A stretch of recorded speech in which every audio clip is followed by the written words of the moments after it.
School द्वारा संचालित कृषि जैव विज्ञान विषय की ऑनलाइन कक्षा में एक बार फिर से आप सभी का स्वागत करता हूं।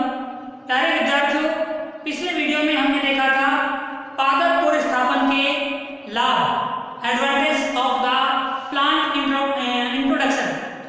आज हम देखेंगे डिसएडवांटेज ऑफ प्लांट इंट्रोडक्शन। पादप पुनर्स्थापन के दोष, हानियां या उसकी खामियां क्या क्या हैं, क्या क्या नुकसान हो सकते हैं। प्यारे विद्यार्थियों, पादप पुनर्स्थापन के दोषों में आज हम पहला दोष पढ़ रहे हैं कि जो भी पुनर्स्थापित किस्म हैं उनके साथ, पुनर्स्थापित किस्मों के साथ कई खरपतवारों का प्रवेश भी हो जाता है।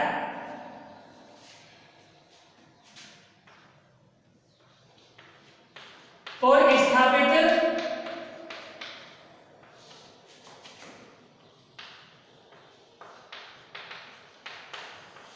किस्मों के साथ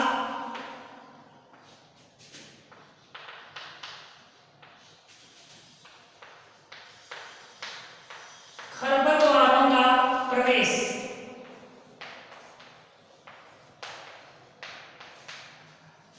यदि हम इसका एग्जाम्पल देखें तो यहां पर एक खरपतवार है जिसे हम सत्यानाशी कहते हैं। साथ ही एक गेहूं सा खरपतवार है।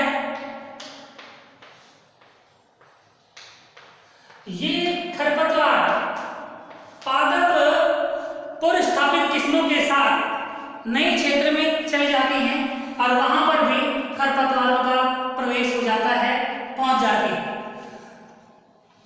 आप सभी ये जानते हैं कि खरपतवार वे पादप होते हैं जो किसी फसल के साथ अनावश्यक रूप से उग जाते हैं और उस फसल के उत्पादन को, उस फसल के उपज को नुकसान पहुंचाते हैं।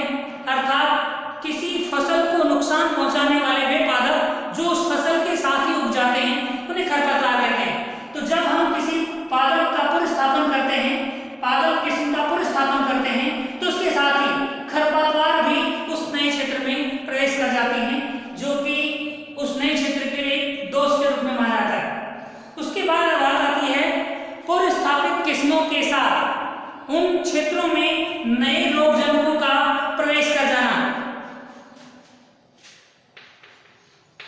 पुनर्स्थापित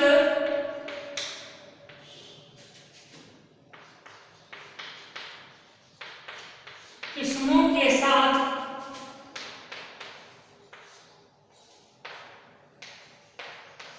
देश में या नए क्षेत्र में नए रोगजनकों का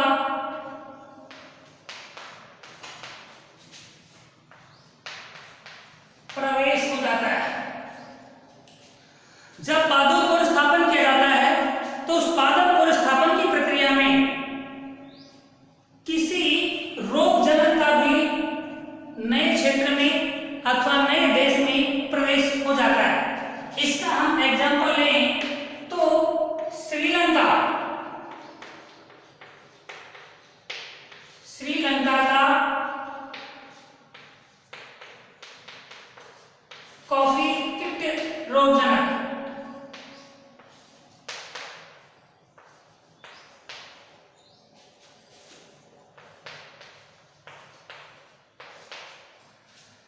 यहां पर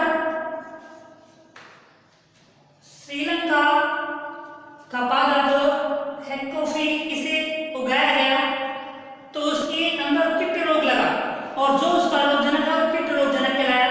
तो ये पादप पुनर्स्थापन के कारण नए क्षेत्र में प्रवेश कर पाया। उसके बाद आती है बात पादप पुनर्स्थापित प्रजातियां कई ऐसी हैं जो खरपतवार के रूप में तेजी से फैल जाती हैं। पुनर्स्थापन द्वारा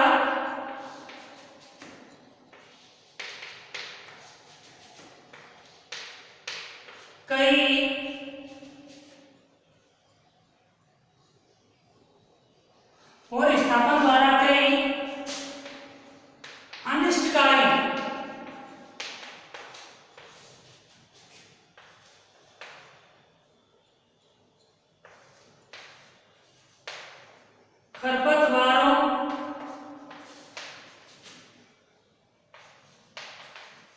के रूप में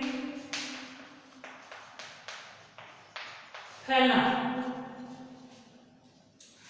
प्यारे विद्यार्थियों, बहुत सी ऐसी पादप प्रजातियां हो सकती हैं जिन्हें पुनर्स्थापित किया जाए तो वे उन क्षेत्रों में अनिष्टकारी खरपतवारों के रूप में फैल जाती है।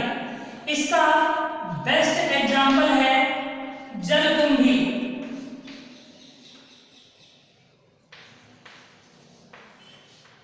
जलकुंभी एक ऐसा पादप है जो भारत देश में सबसे पहले बंगाल के अंदर लाया गया था।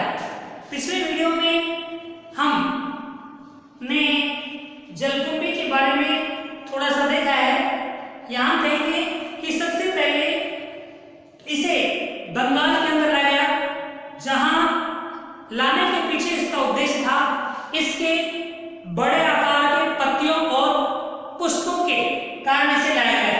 लेकिन यह पुनर्स्थापित प्रजाति एक अनिष्टकारी खरपतवार के रूप में बंगाल के जलाशयों में और उसके पश्चात संपूर्ण भारतवर्ष में फैल गई, जो कि कई समस्याओं को जलाशय में उत्पन्न करती है, जिसको हम बंगाल के आतंक के नाम से भी जानते हैं।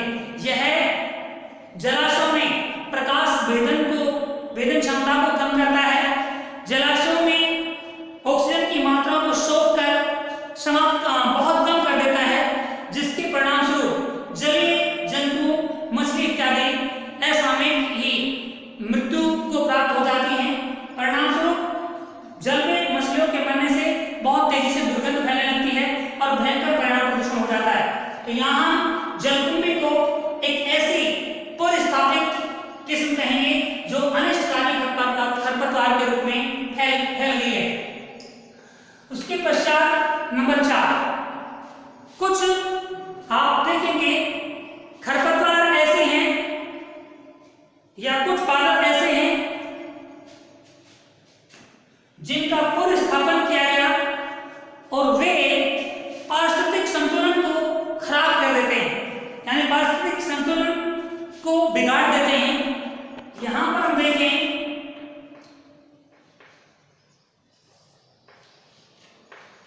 कुछ पुनर्स्थापित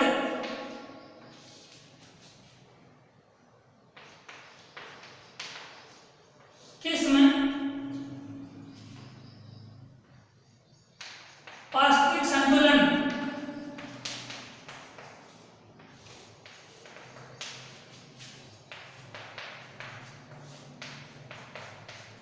को बिगाड़ देती है।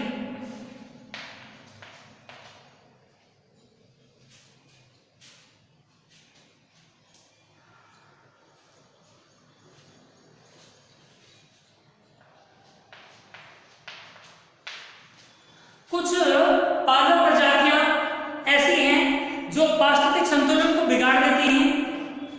इनमें हम एग्जाम्पल लेते हैं यूकेलिप्टस,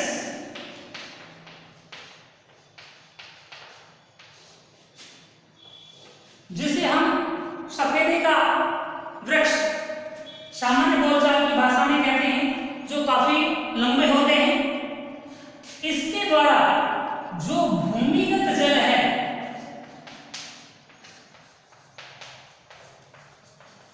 भूमिगत जल में कमी ला दी जाती है। यहां भूमिगत जल में कमी होने से पानी की कमी होगी, साथ ही लोगों के लिए तथा अन्य जीवों के लिए पर्याप्त मात्रा में पेयजल उपलब्ध नहीं हो पाएगा, फसलों के लिए भी भूमिगत जल उपलब्ध नहीं हो पाएगा। तो ये सब हमने पुनर्स्थापन के दोष या कमियां देखी हैं, जो कि न केवल वहां पाए जाने वाली किस्मों के लिए, साथ ही वहां पर रहने वाले अन्य जीवों के लिए, जंतुओं के लिए भी नुकसानदायक हो सकते हैं। प्यारे विद्यार्थियों, आज की इस वीडियो में हमने पादप पुनर्स्थापन के कारण होने वाले दोषों के बारे में चर्चा की है। उम्मीद करता हूं आपको पादप पुनर्स्थापन के दोष समझ आए होंगे।